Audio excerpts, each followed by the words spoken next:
कुठेतरी आमच्याकडून एखादा शब्द अनावधानाने गेला काय, राज्यभरात या जरांगेची ट्रोलर, माझा नंबर व्हायरल, माझ्या मुलीवर बोलण्याची तयारी, माझ्या मुलीचे फोटो व्हायरल करून असलाशे वाचक काहीतरी बोलायचं, आणि मग आमच्या लोकांनी जर जरांगेच्या मुलीचे फोटो व्हायरल करून गेलं तर चालेल का? परंतु ती आमची संस्कृती नाही.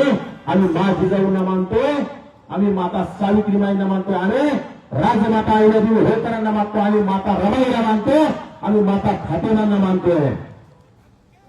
आमच्या धनगर समाजात लाकडं घातले, माफी मागितली का?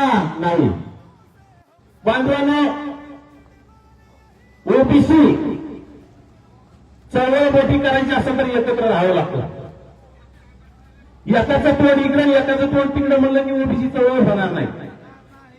आणि मीच मोठा होईन आणि तो मोठा होईल, कोणी कोणाच्या नशिबातलं घेत नसतं, कोणी कोणाच्या कपाळावर घेत नसतं. ज्याच्या त्याच्या नशिबाने, ज्याच्या त्याच्या संघर्षाने प्रत्येकाला मिळत असतात. आपले आदरणीय हाके सर आमचे नेते, परंतु नेत्यांनी सुद्धा सर्वांना घेऊन चालण्याची भूमिका येणाऱ्या काळात घ्यावी लागेल. नाहीतर मग काय नाही, आपली गोमाशीची मूठ आहेच प्रत्येक